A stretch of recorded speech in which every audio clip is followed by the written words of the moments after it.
가지가 있어요. 그래서 조금 많은 사람이 지옥이 있습니다. 저에 대해서 조금 아시는 분들은 아시죠? 저는 인생은 이렇게 살아야 된다, 이렇게 말할 게 없는 사람입니다. 근데 제가 이렇게 살고 있습니다, 이런 문제가 있습니다 라고 말하면 거기에 제가 조언은 할 수가 있습니다. 그러니까 여러분들이 편안하게 친구가 친구에게 얘기하듯이 얘기하면 제가 함께 대화를 하겠습니다. 종교가 그다지 사람을 변화시키지 않는구나, 이런 느낌을 가질 때가 있습니다. 종교가, 신앙이 사람을 어느 정도 변화시킬 수 있는지에 대해서 말씀을 좀 주시면 좋겠습니다. 거의 변화시키지 못합니다. 근데 전혀 변화시키지 못한다, 이렇게 말할 수는 없습니다. 제 경험을 얘기해 보면 친구들 중에 나는 정치를 한번 해보겠다, 이런 사람도 있었고, 나는 학자가 돼야 되겠다, 이런 사람도 있었어요. 이런 사람들이 이제 우리가 고등학교 다니다가 어떤 계기를 했어요. 전부 스님이 됐어요. 근데 한 30년 이렇게 지나놓고 보니까 학자가 되겠다는 사람은 스님이 됐는데 불교 공부를 열심히 해가 지금 동국대 교수가 됐고, 정치 한번 해보겠다는 사람은 지금 종단 정치를 아주 열심히 하고 있고, 그러니까 어떻게 보느냐에 따라서 변한 것도 맞고 또 크게 보면 변하지 않는 것도 있고. 그러면 주로 어떨 때 변화가 오느냐, 인생의 큰 고통을 겪으면, 자기 깜냥 자기 식대로 살던 그게 미천이 다 떨어져 버리면 변화가 옵니다. 근데 그게 종교를 믿어야만이 변화가 오고 종교가 없으면 변화가 안 온다, 이렇게도 말할 수가 없을 것 같아요. 다만 종교가 그런 어떤 계기가 될 수 있습니다. 안락사 문제에 대해서 네. 개인적으로 좀 관심이 있는 편입니다. 네. 안락사를 어떤 모습으로 바라봐야 되는지에 대해서 한 말씀 해주시면 고맙겠습니다. 기본적으로는 생명은 자연적으로 태어나고 자연적으로 죽는 게 자연의 원리입니다.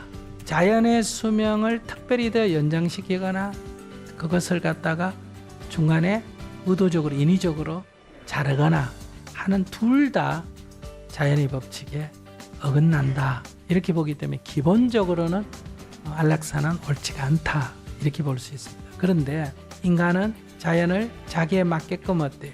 조절해가면서 사는 그런 역량이 있지 않습니까? 그죠? 즉 여러분들이 분만도 자연분만이 좋지만은 이 자연분만을 통해서 산모가 생명이 위급하거나 어때요? 태아가 생명이 위급할 때는 제왕절개를 할 수도 있다.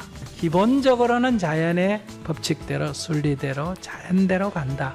그러나 아주 제한된 범위 안에서 가족관계나 본인이나 의사까지 다 합의된다면 저는 선택할 수도 있는 문제겠다, 이렇게 생각합니다. 생명에 대해서 어떨 경우에는 슬퍼하고 어떨 때는 슬퍼할 필요도 없다라는 그 공의 기준으로 본다면 공이라는 사상과 생명이라는 것과 어떤 견해를 갖고 계신지 질문 드려도 됐습니다. 어려운 거 사실 하나도 아니에요. 어린애가 이 컵에 얼음 구슬 3개를 여기 줬어요. 그래 이걸 갖고 놀다가 놔놓고 밖에 가서 한참 놀다가 왔더니 물이 이렇게 딱 담겨 있어요. 그럼 이 애가 엄마 내 구슬 없어졌다, 그럼 물이 생겼다, 이럴 거 아니에요. 그런데 어른은 이 변화 전체를 보는 사람은 어때요? 구슬은 없어진 것도 아니고 물은 생겨난 것도 아니고 얼음이 뭘로 변했다? 물로 변한 거 아닙니까? 그죠? 그러니까 우리가 생겼다 하지만은 사실은 생겨난 것도 아니고 없어졌다 하지만은 사실은 없어진 것도 아니다. 이걸 한문으로 고치면 뭐가 돼요? 불생 불멸이 되죠. 우리가 생멸관에 빠져 있잖아요. 나고 죽는다는 생멸관에 빠져 있는데 사실은 이 전체의 변화를 다 관찰하는 사람이 볼 때는 생했다 하지만은 생한 것도 아니고 멸했다 하지만 멸한 것도 아니다, 이런 얘기. 지금 우리 사회에 분노를 참지 못하는 경우가 굉장히 많아지고 있어요. 스님께서 생각하실 때 우리 국민들에게 분노를 좀 조절할 수 있는 방안이 있다면 스님 어떤 게 있을지 말씀 좀 해주시면 국민들에게 도움이 많이 될 것 같아요. 사람을 이렇게 세 분류로 나누면요, 첫째 화가 났을 때 참지 못하는 사람. 두 번째, 화가 났을 때 참는 사람. 세 번째, 화가 나지 않는 사람. 그러니까 앞에 두 개는 화가 났을 때입니다. 세상에서 전자는 어리석은 중생이라고, 두 번째 사람은 현명한 사람이라는데, 이 두 사람 다 괴롭기는 마찬가지예요. 전자는 나도 괴롭고 너도 괴롭고, 후자는 너는 괜찮지만은 내가 괴로워지는 거예요.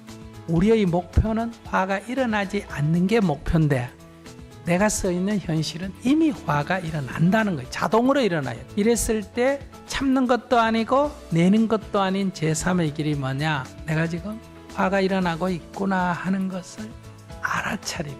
왜 화가 나느냐? 이걸 더 분석하면 항상 내가 옳을 때 화가 납니다. 내 생각이 옳다는데 내가 지금 사로잡히고 있구나. 그런 자기 상태를 알아차리는 거예요. 그래서 화를 내지 않기 때문에 상대를 괴롭히지 않고, 화를 참지 않기 때문에 나를 괴롭히지 않는 길. 이게 화를 알아차림. 근데 초심자는 알아차림을 유지한다 하는 것을 이론적으로는 이렇게 이해가 되는데 현실에서는 안 됩니다. 그래서 연습이 좀 필요해요. 마치 이 건물과 저 건물 사이에 줄을 매달아 놓고 줄타기 하는 사람 있잖아요. 어떻게 줄타기 하면 됩니까? 쉬워요. 왼쪽으로도 기울어지지 말고 오른쪽으로도 기울이지 말고 똑바로 가면 된다. 이렇게. 실제로 이 사람이 그 줄타기 하려면 몇 번쯤 떨어져야 될까요?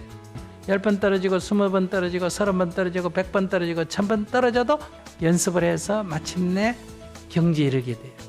그래서 이거 지금 말한 대로 화를 알아차려서 화로부터 자유로워진다는 건 쉬운 일은 아니에요. 알아차림을 유지하다가 화를 내면 이거 놓쳤구나. 참아지면 네가 지금 억누르고 있구나. 이렇게 놓으면서 꾸준히 연습을 하면 누구나 다 가능합니다. 우리 사회에 막 온갖 혼란이 오고 많아요. 개선될 것도 많아요. 많은 문제가 있지만은 그래도 아직은 희망이 있다. 저는 이렇게 생각해. 괜찮은 나라다. 다만 요게 조금 더 요 상태로 오래 지속되면 희망이 없는 나라로 지금 갈 분기점에 거의 가까이 다가오고 있다. 이렇게 생각해요. 여기서 우리가 다시 한번 내부 정비를 하면 우리가 조금 좀 힘을 합해서 다듬어 나가자. 그러면 한 번 더 업그레이드 할 수 있지 않겠느냐. 이런 말씀 드리며 마치겠습니다. 감사합니다.